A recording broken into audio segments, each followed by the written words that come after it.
Middle class ಮನೆಯಲ್ಲಿ ಏನೇನು ನಡೆಯುತ್ತೆ, ಹೆಣ್ಮಕ್ಳು ಹೇಗೆ ಆಡ್ತಾರೆ, ಏನೇನು ಸಣ್ಣ ಸಣ್ಣ ಒಂದು ಸೂಕ್ಷ್ಮತೆಗಳನ್ನು ತೋರಿಸಿ ಮಾಡ್ತಾ ಇರೋ ಧಾರಾವಾಹಿ ಇದು. ಖಂಡಿತವಾಗ್ಲೂ ಎಲ್ರಿಗೂ ಇಷ್ಟ ಆಗುತ್ತೆ ಅಂತ ಅನ್ಸುತ್ತೆ. ಆಮೇಲೆ ಎಸ್ಪೆಷಲಿ ಇನ್ನೊಂದೇನೆಂದರೆ ಅವಿನಾಶ್ ಸರ್ 30 ವರ್ಷ ಆದಮೇಲೆ ಮಾಡ್ತಿರೋದು. ನಮ್ಗೆ ಆ್ಯಕ್ಚುಲಿ ಮೊದಲು ತುಂಬಾ ಭಯ ಇತ್ತು ಅವಿನಾಶ್ ಸರ್ ಹತ್ರ ಹೆಂಗಪ್ಪ ಮಾಡೋದು ಅಂತ.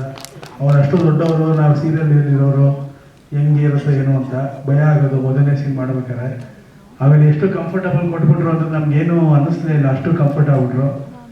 ನಿರ್ದೇಶಕರ ನಟ ಅಂದರೆ ಹಿಂಗೆ ಇರ್ತಾರೆ ಅಂತ ನಮ್ಗೆ ಇವರು ನೋಡೇ ಗೊತ್ತಾಗಿತ್ತು. ಇಷ್ಟು ದೊಡ್ಡದಾಗಿ ಬೆಳೆದ್ರು ಹಿಂಗೆ ಇಷ್ಟು ಕಂಫರ್ಟಬಲ್ ಕೊಡ್ತಾರೆ, ಇದಕ್ಕೆ ಸೀನ್ಗಳು ಅಷ್ಟು ಚೆನ್ನಾಗಿ ಬರೋಕ್ಕೆ ಸಾಧ್ಯ ಆಯಿತು. ಅವ್ರು ಯಾವತ್ತೂ ನಮ್ಗೆ ಆ ಥರ ಫೀಲೇ ಕೊಡಲಿಲ್ಲ. ಹೇಗೆ ಹೇಳ್ತಿರೋ ಹಾಗೆ ಅವರು ಮಾಡೋರು, ಅದಂತೂ ಭಾರಿ ಖುಷಿ ಆಯಿತು. Thank you very much. Avinash ಬರೀ ಈ ಸೀರಿಯಲ್ಗೆ ನನ್ನ ಮಗ ಅಲ್ಲ, ನನ್ನ ಜೀವನದಲ್ಲೂ ನನಗೆ ಅವರು ದೊಡ್ಡ ಮಗನೇ. ಇವತ್ತಿಂದಲ್ಲ, ಸುಧೀರ್ ಅವ್ರ ಕಾಲದಿಂದಲೂ ಅವ್ರು ನಮ್ಮ ಮಗನೇ ನಮಗೆ. ಸೊ ಈ ಸೀರಿಯಲ್ಲು ತುಂಬ ಯಶಸ್ವಿ ಕಾಣಲಿ. ಆಮೇಲೆ ಅನಿಲ್ ಸರ್ ಅವರ ಡೈರೆಕ್ಷನ್ ಇದೆಯಲ್ಲ, ನಾನು ಈ ರಂಗಕ್ಕೆ ಹೊಸಬಳು, ಆದರೂ ಏನೋ ನೋವು ಮಾಡ್ಕೊಳ್ಳೋದೆ, ಬೇಜಾರು ಮಾಡ್ಕೊಳ್ಳೋದೆ, ಡೈಲಾಗ್ ಹೇಳೋದ್ರಲ್ಲಾಗಲಿ ತಾಳ್ಮೆ ಇದೆಯಲ್ಲ, ಅದು ಭೂಮಿ ತೂಕದಷ್ಟು ತಾಳ್ಮೆ ಅವರಿಗಿದೆ.